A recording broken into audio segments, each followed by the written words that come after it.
ಬರಬೇಕು ಬರಬೇಕು ಬರಬೇಕು ಬರಬೇಕು ಬರಬೇಕು ಬರಬೇಕು ಬರಬೇಕು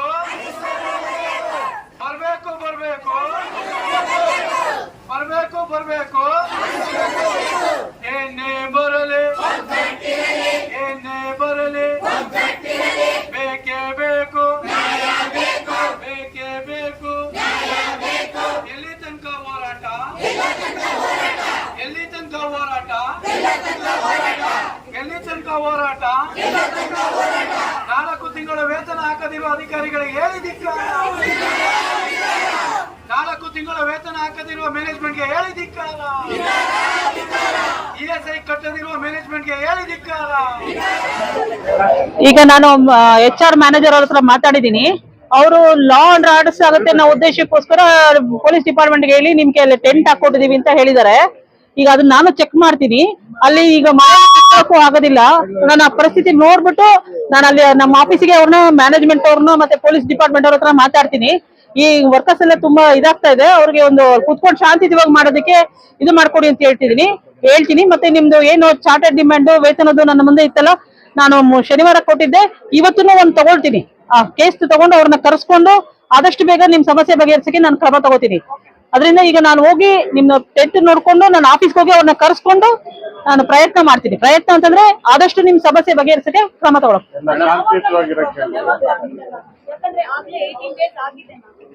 ಹೌದು ಮೇಡಮ್, ಈಗ ಪೇಮೆಂಟ್ ಹಾಕ್ಬೇಕು ಅಂದ್ರೆ ಮ್ಯಾನೇಜ್ಮೆಂಟ್ ಅವರು ಅವ್ರಿಗೆ ವೇತನ ಕೊಡ್ಬೇಕಾಗತ್ತಲ್ಲ. ಆದ್ರೆ ಲೀಸ್ಟ್ ಅಲ್ಲಿ ವರ್ಕರ್ಸ್ ಎಷ್ಟು ಜನ ಇದಾರೆ ಅವ್ರಿಗೆ ಕೊಡ್ಬೇಕಂದ್ರೆ ಅವರು ನನಗೆ ಗುರುವಾರ ಅಂತ ಹೇಳಿದ್ರು. ಆಮೇಲೆ ಲಾಸ್ಟ್ ಶನಿವಾರ ನಾವು ಕ್ಲಿಯರ್ ಮಾಡ್ತೀವಿ ಅಂತ ಹೇಳಿದ್ರಿಂದ ನಾನು ಶನಿವಾರ ಡೇಟ್ ಕೊಟ್ಟಿದ್ದೀನಿ. ಈಗ ಇವತ್ತು ಈ ಪರಿಸ್ಥಿತಿ ಎಲ್ಲ ನೋಡಿದ್ಮೇಲೆ ಈಗ ಇಮಿಡಿಯೇಟ್ ಆಗಿ ನಾನು ಇವತ್ತು ಸಹ ಪ್ರೊಸೀಡಿಂಗ್ ನ ತಗೊಂಡು ಕೇಸ್ ತಗೊಳ್ತೀನಿ. ಅವ್ರನ್ನ ಕರೆಸಿ ಆದಷ್ಟು ಇದನ್ನೆಲ್ಲ ಬೇಗ ಸಾಲ್ವ್ ಮಾಡೋಕೆ ನಾನು ಇವಾಗ ಪ್ರಯತ್ನ ಮಾಡ್ತಾ ಇದ್ದೀನಿ. ಅಂದ್ರೆ ಈಗ ಇವತ್ತು ಕೇಸ್ ತಗೊಳ್ತಾ ಇದೀನಿ.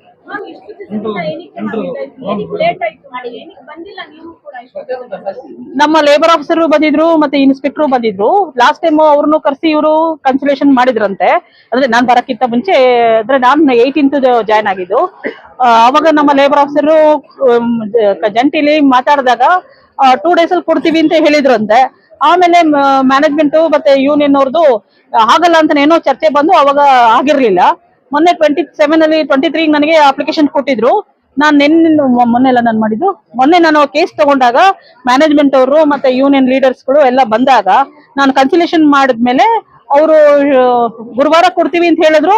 ಆಮೇಲೆ ಮತ್ತೆ ಚಾರ್ಟೆಡ್ ಡಿಮ್ಯಾಂಡ್ ಒಂದಿತ್ತು. ಅದರಿಂದ ಅದು 2 ಬೇರೆ ಬೇರೆ ವಿಷಯ ಆಗುತ್ತೆ. ಪೇಮೆಂಟ್ ಆಫ್ ವೇಜಸ್ ಬೇರೆ ಆಗುತ್ತೆ ಮತ್ತೆ ಚಾರ್ಟೆಡ್ ಡಿಮ್ಯಾಂಡೇ ಬೇರೆ ಆಗುತ್ತೆ. ಆದ್ರೂ ಸಹ ನಾನು ಒಂದರಲ್ಲೇ ಫೈಲ್ ಅಲ್ಲೇನೆ ಅವ್ರಿಗೆಲ್ಲ ಪರಿಹಾರ ಆದ್ರೆ ಇಲ್ಲೇ ನನ್ನ ಹತ್ರದಲ್ಲೇ ಮುಗ್ದೋದ್ರೆ ಬೇಗ ಮಾಡೋಣ ಅನ್ನೋ ಉದ್ದೇಶಕ್ಕೆ ನಾನು ಅದನ್ನ ತಗೊಂಡಿದ್ದೀನಿ. ಅವರು ಅವರ ಬಿಷಪ್ ಇದ್ದಾರಲ್ಲ, ಬಿಷಪ್ ಯಾರು ಬರ್ತಾರ ಅವ್ರು ಈ ಮಿಷನ್ ಚೇರ್ಮನ್ ಅವ್ರ ಹತ್ರ ಮಾತಾಡಿ ಒಟ್ಟಿಗೆ ನಾನು ಶನಿವಾರ ಪೇಮೆಂಟ್ ಮತ್ತೆ ಚಾರ್ಟೆಡ್ ಎರಡನ್ನೂ ಬಂದು ನಾವು ಮಾಡ್ತೀವಿ ಅಂತ ಹೇಳೋ ಉದ್ದೇಶಕ್ಕೆ ಇವರ ಒಪ್ಪಿಗೆ ಮತ್ತೆ ಮ್ಯಾನೇಜ್ಮೆಂಟ್ ಒಪ್ಪಿಗೆ ಮೇರೆಗೆ ನಾನು 3ನೇ ತಾರೀಕು ಕೇಸನ್ನ ನಾನು ಕೊಟ್ಟಿದ್ದೆ. ಈಗ ಈ ಪರಿಸ್ಥಿತಿಯಲ್ಲಿ ನಾನು ನೋಡಿದಾಗ ನಾನು ಇವತ್ತೂ ಸಹ ಪ್ರಕರಣ ತಗೊಂಡು ಮ್ಯಾನೇಜ್ಮೆಂಟ್ ಅವ್ರನ್ನ ನಾನು 4 ಗಂಟೆಗೆ ನಮ್ಮ ಆಫೀಸಿಗೆ ಬರಕ್ ಹೇಳಿದೀನಿ. ಆದಷ್ಟು ಬೇಗ ನಾನು ಇದನ್ನ ಸಾಲ್ವ್ ಮಾಡಕ್ಕೆ ಪ್ರಯತ್ನ ಮಾಡ್ತೀನಿ.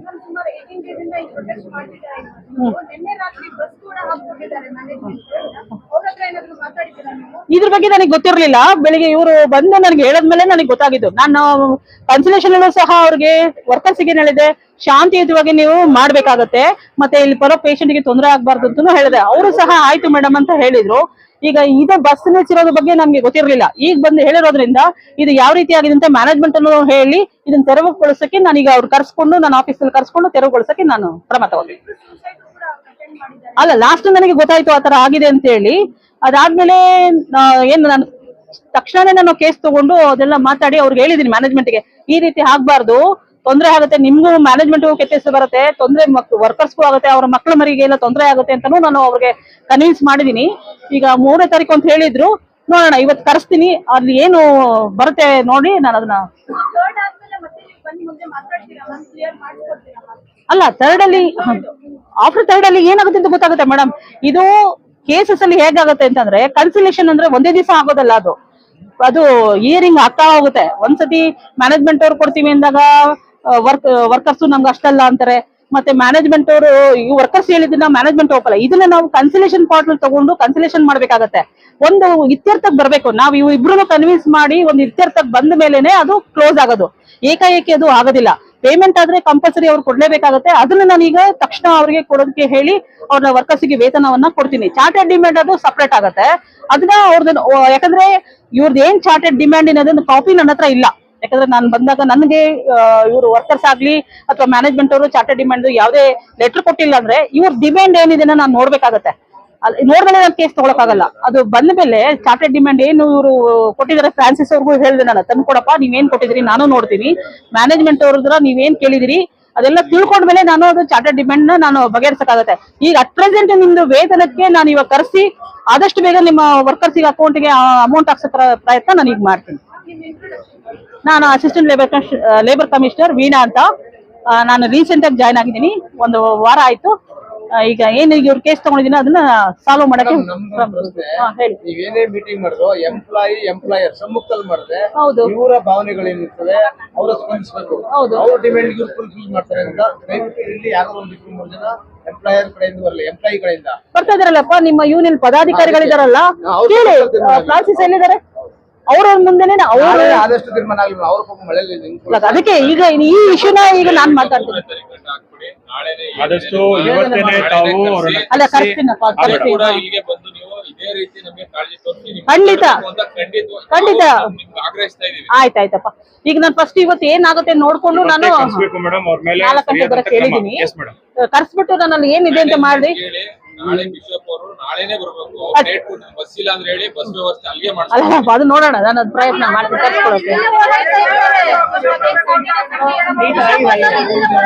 ಅಲ್ಲಲ್ಲ ಅವ್ರು ನನಗೆ ಏನ್ ಹೇಳಿರೋದು 3 ಇಲ್ಲಿಗೆ ಮೇನ್ ಆಗಿರೋರು ಬಿಷಪ್, ಚೇರ್ಮನ್ ಆಗಿರೋರು, ಇದು ಎಂಟರ್ ನಮಗೆ ಅವರೇ ಬರ್ಬೇಕು ಅಮ್ಮ. ಯಾಕಂದ್ರೆ ಅವ್ರು ಬರ್ದೆ ಇದು ತೀರ್ಮಾನ ಆಗಲ್ಲ. ಅವ್ರು ಬರ್ದೆ ಇದು ತೀರ್ಮಾನ ಆಗಲ್ಲ. ಇನ್ನೊಬ್ಬ ಬರ್ತ ಅವ್ರ ಕೈ ಕೆಳಗಡೆ ಇರೋರು ಬಂದು ಅವ್ರು ಇಲ್ದಿರದ ಮಾತುಗಳೆಲ್ಲ ಆಡಿ ಬೆಣ್ಣೆ ಸೋದ್ಬಿಟ್ಟು ಹೋಗ್ತಾ ಇರೋದೇ 7 ವರ್ಷದಿಂದನೂ.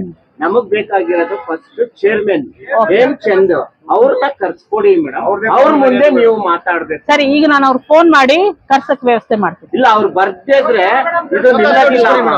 ಆಯ್ತು, ಅವ್ರು ಹೇಮಚಂದ್ ಚೇರ್ಮನ್ ಅವ್ರು ಬರ್ದೇ ಇದು ನಿಲ್ಲಲ್ಲ, ಅವರೇ ಬರ್ಬೇಕು. ಆಯ್ತು, ಅದು ಕರ್ಸೋ ವ್ಯವಸ್ಥೆ ಮಾಡ್ತೀನಿ. ಮೇನ್ ವ್ಯಕ್ತಿ ಇರೋದನ್ನೇ ಹೇಮಚಂದ್ರ ಬಿಷಪ್, ಬೇರೆ ಯಾರು ವರ್ಣನ ಆಯ್ತಾ. ಅವರೇ ನಮ್ಗೆ ಇಲ್ಲಿಗೆ ಬರ್ಬೇಕು, ನಮ್ಗೆ ನ್ಯಾಯ ಕೊಡ್ಬೇಕು. ಈಗ ಅಟ್ ಪ್ರೆಸೆಂಟ್ ಇರೋರೇ ಹೇಮಚಂದ್ರ ಬಿಷಪ್ ಅವರ. ಓಕೆ, ನಾನು ಅವ್ರ ಹತ್ರ ನಂಬರ್ ಅವ್ನು ಕಲೆಕ್ಟ್ ಮಾಡಿ ನಾನೇ ಮಾತಾಡ್ತೀನಿ ಅವ್ರ ಹತ್ರ. 18 ದಿನ ಇವತ್ತಿಗೆ ಬಂದಿಲ್ಲ. ಅಮ್ಮ ಒಂದ್ ವಿಷಯ ಅಮ್ಮ, ಮೈಸೂರಿನಲ್ಲಿ 2 ಚರ್ಚಲ್ಲಿ ಫಂಕ್ಷನ್ ನಡೆದಿದೆ. ಮೈಸೂರಿನಲ್ಲಿ 2 ಚರ್ಚಲ್ಲಿ ಫಂಕ್ಷನ್ ಇದೆ, 2 ಚರ್ಚಲ್ಲಿ ಫಂಕ್ಷನ್ ನಡೆದಿದೆ. ಹೋಗಿ ನಮ್ಮ ವರ್ಕರ್ಸ್ ಎಲ್ಲಾರು ಹೋಗಿ ಕರೆದ್ರೆ ಅವರು ಇಲ್ಲ ನಾ ಬರಲ್ಲ, ನನ್ಗೂ ಅಷ್ಟು ಸಂಬಂಧ ಇಲ್ಲ ಅಂತ ಹೋಗಿದ್ದಾರೆ. ಮತ್ತೆ ಚಾಮರಾಜನಗರ ಸೈಡ್, ಮೂಗೂರು ಸೈಡ್ ಅಲ್ಲಿ ಒಂದ್ ಚರ್ಚ್ ಇದೆ, ಅಲ್ಲಿ ಒಂದ್ ಫಂಕ್ಷನ್, ಕೊಳ್ಳೇಗಾಲದಲ್ಲಿ ಒಂದ್ ಫಂಕ್ಷನ್ ಮೊನ್ನೆದು, ಅವಾಗ್ಲೂ ಹೋಗಿದ್ದಾರೆ, ಸುಮಾರು ಜನ ಹೋಗಿದ್ದಾರೆ. ಬಂದ್ರೆ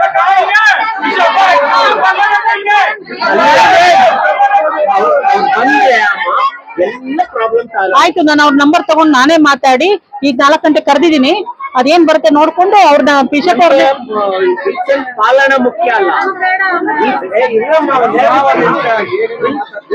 ಪಾಲನ ಮುಖ್ಯ ಅಲ್ಲ, ಈ ತರ ಅವ್ರು ಕರ್ಸಿ ಮಾತಾಡ್ತಾರೆ. ಚೇರ್ಮನ್ ಮುಖ್ಯ. ಚೇರ್ಮನ್ಗೆ ಎಲ್ಲ ಇರೋದು. ಅವ್ರು ಹಂಗೆಲ್ಲ ಹೇಳಕ್ ಬರಲ್ಲಪ್ಪ. ಸಮಾಧಾನ ಮಾಡಕ್ ನಾನು ಹೇಳ್ಬಿಟ್ಟು ಆಮೇಲೆ ಆಗ್ಲಿಲ್ಲ ಅಂದ್ರೆ ನನ್ನ ಹಿಡ್ಕೋತೀರಿ, ಹಂಗೆಲ್ಲ ಅಲ್ಲ. ಅದು ಕಾಯ್ದೆ ಕಾನೂನು ಪ್ರಕಾರ ಮಾಡಬೇಕು. ಹಂಗೆಲ್ಲ ಪ್ರಾಮಿಸ್ ಮಾಡಕ್ಕಾಗಲ್ಲ, ಸುಳ್ಳು ಭರವಸೆ ನಾನು ಕೊಡೋದಿಲ್ಲ. ನಾವು ಅಲ್ವಾ, ನಾನ್ ಮಾಡ್ತಿದ್ದಪ್ಪ. ನೋಡಮ್ಮ, ಈಗ ಯಾರು ಅದ್ರಲ್ಲಿ ಈಗ ಅಟ್ ಪ್ರೆಸೆಂಟ್ ಯಾರು ಬಿಷಪ್ ಇದಾರೆ ಅವ್ರ ಹತ್ರ ಮಾತಾಡಿ ಅವ್ರ ಹತ್ರ ನಿಮ್ ಸಮಸ್ಯೆನ ಬಗೆಹರಿಸಕ್ಕೆ ನಾನು ಕ್ರಮ ತಗೋತೀನಿ. MLA ಸಾಹೇಬ್ರು ಬರ್ತಾ ಇದ್ದಾರೆ. ಆಮೇಲೆ ಅವರು ಇಲ್ದಿರೋದು ಮಾತುಗಳೆಲ್ಲ ಹೇಳ್ಕೊಂಡು ಅವ್ರು ನ್ಯೂಟ್ಲ್ ಆಗಕ್ ನೋಡ್ತಾರೆ. ಇಲ್ಲ ನೀವು ಬರ್ಲೇಬೇಕು ಹೇಳ್ಬೇಕಮ್ಮ.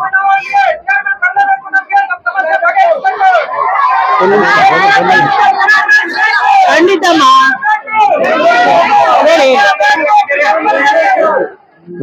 ಹೇಳಿ ಸರ್. ನಿಮ್ ಕಣ್ಣಿಗೆ ಯಾವ ರೀತಿ ಕಾಣ್ತಾ ಇದೆ ಅಂತ ಒಂದು ಪ್ರಶ್ನೆ ಬೇಕು. ಓಕೆ, ಒಂದು ಪ್ರಶ್ನೆ ಬೇಕು.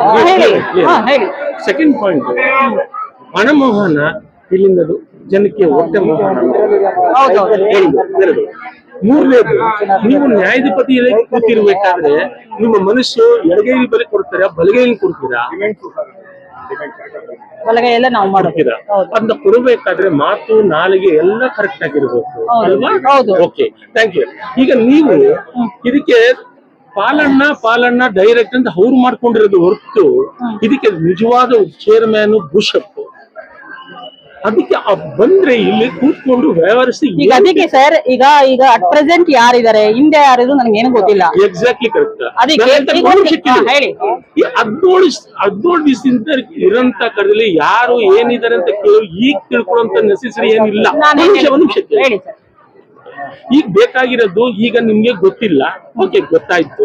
ಈಗ ನಮ್ಮ ಬೇಡಿಕೆ ಅಂದ್ರೆ ನಿಮ್ಗೆ ಅಷ್ಟೊಂದು ಪವರ್ ಇದೆ, ಎಲ್ಲ ಲಾ ಪ್ರಕಾರದಲ್ಲಿ ನಿಮ್ಗೆ ಪವರ್ ಇದೆ. ಬಿಷಪ್ನ ಕರೆಸಿ ನಮ್ಮಲ್ಲಿ ಇಂಥ ನಿಷ್ಠನಿಕೆ ನೋಡಿ, ನೀವೇ ತಿಳ್ಕೊಳ್ಳಿ, ಅನ್ನಕ್ಕೆ ಮಣ್ಣಾಗ್ತಾ ಇದಾರ ಅಥವಾ ಅವ್ರು ಊಟಕ್ಕೆ ಏನಾರು ಬರೆಸ್ತಾ ಇದಾರ? ಈ ಕಡೆ ಅನ್ನ ಆಗ್ದಂಗೂ ಮಾಡ್ತಾವನೆ, ಈ ಕಡೆ ತಟ್ಟೆನೂ ಎತ್ತುತ್ತಾ ಇದ್ದಾನೆ.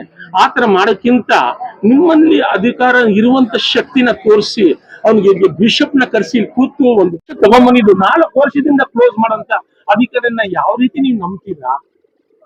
ಇಷ್ಟು ವರ್ಷದಿಂದ ನಡ್ಸ್ಕೊಂಡ್ ಬಂದಿದಾರಲ್ಲ ಮುಂಚೆ ಇದ್ದಂತವ್ರು. ಒಂದ್ ನಿಮಿಷ, 118 ವರ್ಷದಿಂದ ನಡ್ಸ್ಕೊಂಡ್ ಬಂದವರು 4 ವರ್ಷ ಅಧಿಕಾರ ತಗೊಂಡು ಮುಗಿಸ್ತಾ ಇದಾರಲ್ಲ, ಅವ್ರು ನಿಜವಾಗ್ಲೂ ಇವೆಲ್ಲ ಮನುಷ್ಯನ ಮಾನವರ ಅದು ರೂಗುಗಳ. ಒಂದು ನಿಮಿಷ, ಸೆಂಟಿಮೆಂಟಲ್ ಇಂದ ಮಾತಾಡ್ತಾ ಇಲ್ಲ ನಾನು. ನೀವು ಮದುವೆಯಾಗಿ, ನಾನು ಕೂಡ ಮದುವೆಯಾಗಿ ಮಕ್ಕಳಿದೆ, ಮಕ್ಕಳಿಗೋಸ್ಕರ ನಾವು ದುಡಿತಾ ಇದೀವೋ ಅಥವಾ ಇವ್ರಿಗೋಸ್ಕರ ದುಡಿತಾ ಇದೀವೋ? ಇವ್ರು ನಮ್ ರಕ್ತ ಕುಡಿದವರಿಗೆ ರಕ್ತ ಸೃಷ್ಟಿ ಮಾಡೋ ಶಕ್ತಿ ಇಲ್ವಾ? ಮಾಡಿರೋ ಶಕ್ತಿ ಇಲ್ವಾ? ಇನ್ನೊಂದು ಹೇಳ್ತೀನಿ, ಈಗ ಬಿಟ್ರೆ ಬೇರೆ ಕಡೆ ದುಡಿಯಕ್ ಶಕ್ತಿ ಇಲ್ವಾ ಯಾರಿಗೂ? ಇಲ್ವಾ? ಒಂದು ಯಾತಕ್ಕೋಸ್ಕರ ಸ್ಟ್ರೈಕ್ ಮಾಡ್ತಾ ಇದೀವಿ? ಉಳಿಸ್ಕೋಸ್ಕರ ಸ್ಟ್ರೈಕ್ ಮಾಡ್ತಾ ಇದೀವಿ. ಯಾವ್ದು?